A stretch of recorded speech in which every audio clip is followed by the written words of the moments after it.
ఈరోజు రకరకాల అంశాలు మన ముందుకు వస్తూ ఉన్నాయి. వార్తాపత్రికలలో కథనాలు కూడా వస్తూ ఉన్నాయి. అందులో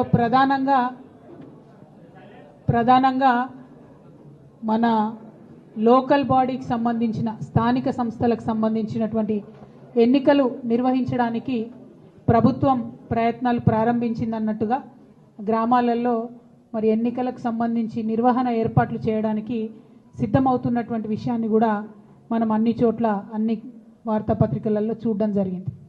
మరి వాళ్ళ స్థానిక సంస్థల ఎన్నికలు పెడుతుంది ప్రభుత్వం అంటే ప్రధానమైనటువంటి డిమాండ్గా ఉన్నటువంటి బీసీలకు సంబంధించిన అంశం ఏదైతే ఉందో దాన్ని స్పష్టత ఇవ్వకుండా కాంగ్రెస్ ప్రభుత్వం ముందుకెళ్ళడానికి వీల్లేదని చెప్పి ఇప్పటి వరకు బీసీ సంఘాలకు సంబంధించినటువంటి ప్రతినిధులందరం కూడా కూర్చొని చర్చించడం జరిగింది.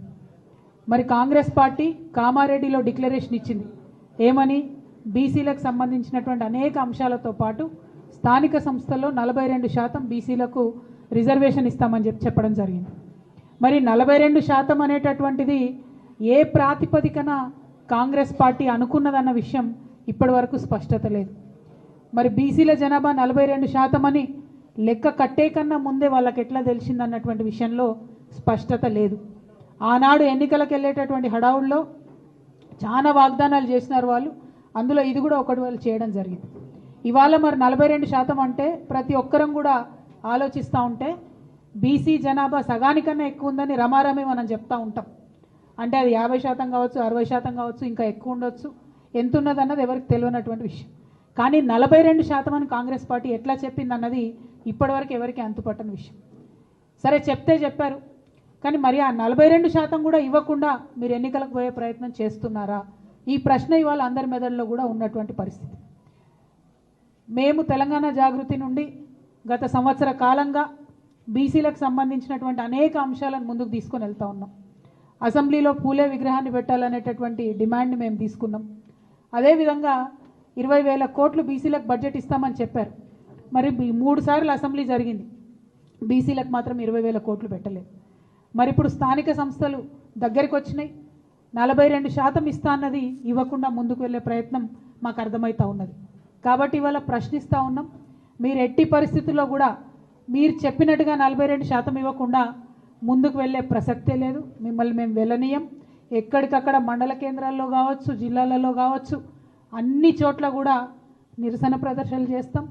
మీరు 42% కాకుండా బీసీల వాటా మాట్లాడకుండా ఎన్నికలకు వెళ్తే మాత్రం కార్యాచరణ చాలా స్పష్టంగా, చాలా షార్ప్గా, పెద్ద ఎత్తున రియాక్షన్ ఉంటుందని చెప్పి ఈ సందర్భంగా ప్రభుత్వాన్ని మేము తెలియజేస్తూ ఉన్నాం. మరి ఇవాళ ఇక్కడ కలిసినటువంటి బీసీ ఎంబీసీ సంఘాలు అందరం కూడా కలిసి మాట్లాడుకున్నది ఏంటంటే, ఇవాళ ప్రభుత్వానికి మనం ఒక హెచ్చరిక జారీ చేద్దాం.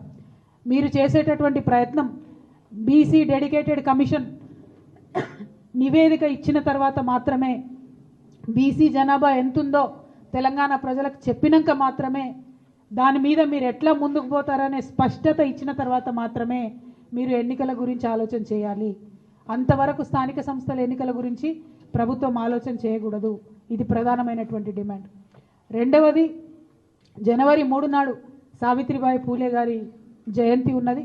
మరి ఆనాడు ఇందిరా పార్క్ దగ్గర ఒక భారీ సభను మేము పెట్టబోతా ఉన్నాం.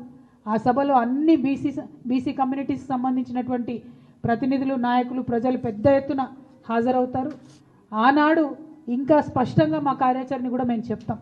బీసీ డెడికేటెడ్ కమిషన్కి సంబంధించిన సమయం 30వ తారీఖు నాడు అయిపోతూ ఉన్నది. మరి 30వ తారీఖు నాడు ప్రభుత్వానికి వారు నివేదిక ఇస్తామని చెప్తున్నారు. ఆ నివేదిక అంశాలు బయటపడ్డ తర్వాత తప్పకుండా 3వ తారీఖు నాడు పెట్టేటటువంటి సభలో మా కార్యాచరణ ఇంకా స్పష్టంగా చెప్తాం.